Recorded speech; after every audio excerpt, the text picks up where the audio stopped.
Hi guys, my name is Daisy. Welcome back to my channel. I am doing a mini Kit Monday layout process video. I want to start off the video by letting you know not to forget to check out the other ladies that we have participating. There's Becky, Tracy, Dolly, Kathy, Leslie, and also Shannon. And check out their wonderful videos. They have already posted their videos early in the morning today, and I'm just running behind on my things.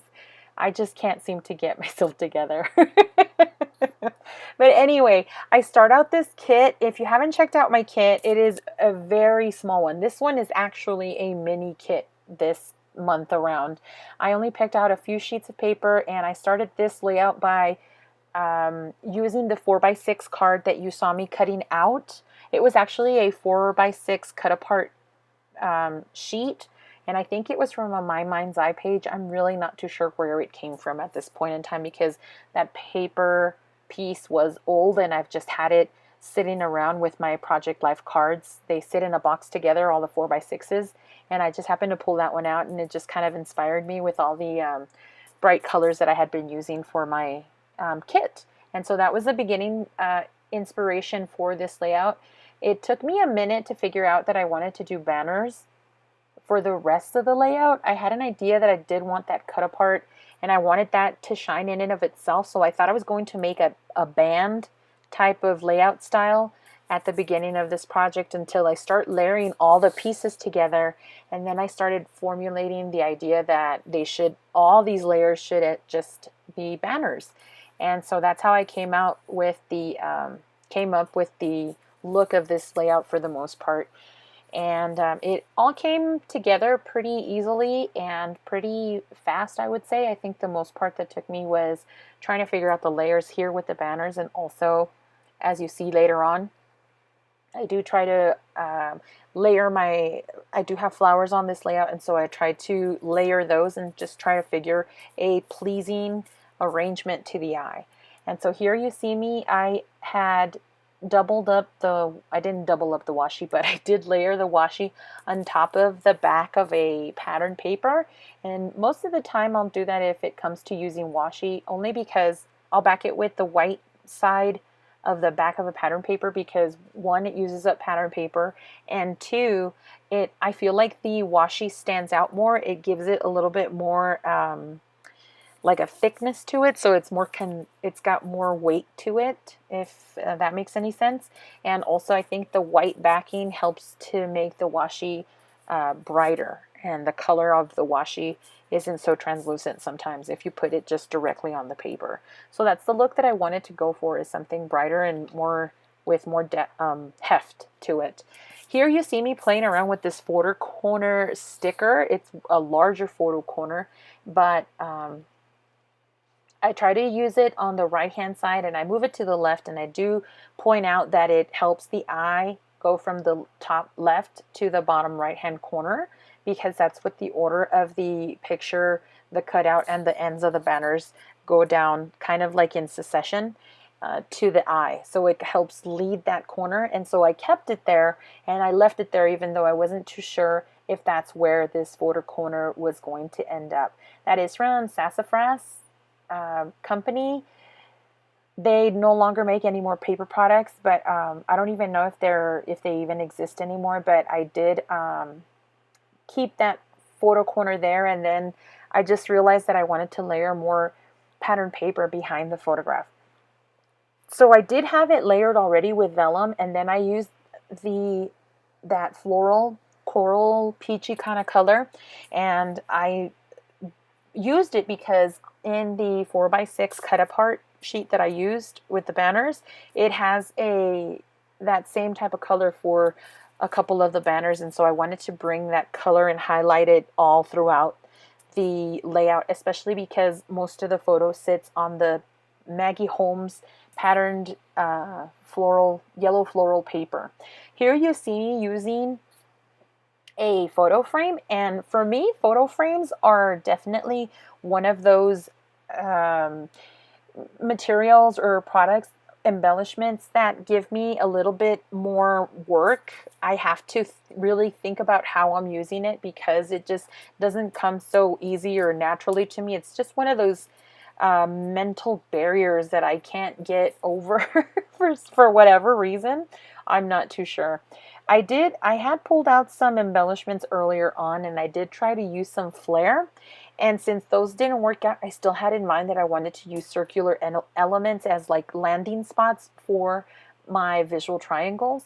And so this is where these Dear Lizzy stickers came to mind. I know that I did have them in my composition notebook, and I really like this idea of having all these embellishments all in one place. I was introduced to this idea mostly inspired by, or the composition notebook idea, at least by Janet from RTS Scrapbooking. And if I remember, I will link the composition book, the sticker book idea or video that I saw it in from Janet, so that you can take a look at it, and she explains it more beautifully and more into depth of why it is that she collects some of her stickers in a composition notebook. So anyway, back to the layout. I did also layer my photograph with some of that leopard print or cheetah print, because my niece had, she's wearing this dress, and I knew that I had a cheetah leopard print somewhere. I was thinking of a black and pink one that I had originally, but that I either ran out or used it up on something else. And two, I was going to incorporate a brighter pink that wasn't going to go with the collection. And then I had remembered that I had this Heidi Swapp paper pad that you had seen me pull it out from, and I like that it also has that soft teal type of color. It's not an exact match, but it kind of lends itself to whatever it is in the washi or in the banner flags that I'm using. I did try to use this glitter tape, and I tried more than once to use it up, but it just was sticking out too much. Like, it was too bright in contrast with the other colors, and it wasn't really going with it. Here you see me layering those circular pieces. I do end up using that frame on the top, and I did have it lined up with another piece on the bottom, but the two frames together just made it look too elongated, and for me it was too distracting to the eye, like trying to connect those two pieces together. I think that's what my eye was trying to do, and it just felt like they were not very cohesive. And I think it's because I was trying to put the bottom part of the frame over the polka dots or something wasn't connecting them together, and it was just too hard on the eye. And so I felt like I only needed it on the top, and I could frame out the photograph some more, and I used more of the floral embellishments towards the bottom of the page to kind of hug the bottom and give it so like a shelf to sit on. So here you see that I went from like one floral to a whole bunch right underneath the photo, and it's because it took me a while to figure out the composition that I wanted with the florals arrangement.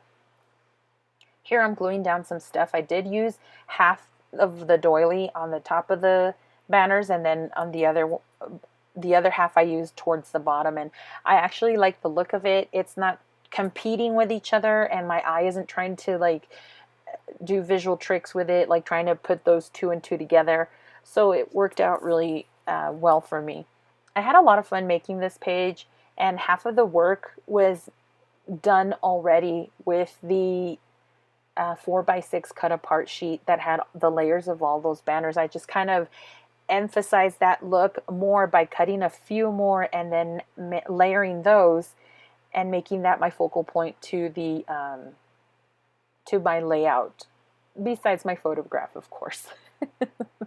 So here I'm gluing down these chipboard butterflies, and those are from Studio Calico. They have a canvas, a white canvas top that you can use spray mists to color them in, but since I had so many colors going in the pattern papers and in the layers of the banners, I decided to keep those white, and I really end up liking the contrast to that versus using like a black or some other darker color as a contrast. I like the white contrast too. It really makes the butterflies pop, and it gives them, you can also see somewhat of a visual triangle, or there's landing spots in the butterflies that you also notice as you go down the page. I just hit my my light with my hands, because if you heard that, because I'm talking with my hands. So here I'm just gluing down the thickers that I used for my niece's name, and her name is Zoe. And I'm gluing one more of those circular stickers from the Dear Lizzie sticker book that are now in my composition notebook. I initially had that to the top right hand corner of my layout, but I found that if I put it down in the bottom and on the banners, on the banner itself, it felt like more cohesive, and it didn't look like it was just stuck up there, stuck up on the top right hand corner. It felt almost like an afterthought, and so it looked more congruent. It looked like it belonged more when I set it down on the bottom right hand corner next to her name. I think it gives it kind of like a finished look or an ending to the layout. So here you see that I try out a couple of different leaves, and I just decided not to add one, even though that last leaf could have worked. I did bring in this last butterfly, and I'm really happy with the look that those butterflies gave it. So here you can see my finished product. I do have stills at the end. I have pictures of the details and up close. And don't forget to check out the other ladies. I do have them linked down below in my description bar. Go ahead and visit their process video or their channel. Subscribe to them if you haven't already. Give us a thumbs up so we get more traffic on our videos, and we're exposed to like-minded people that enjoy these types of videos. And don't forget to take a look at next Monday's videos. Thank you so much for watching, and we'll see you again. Bye!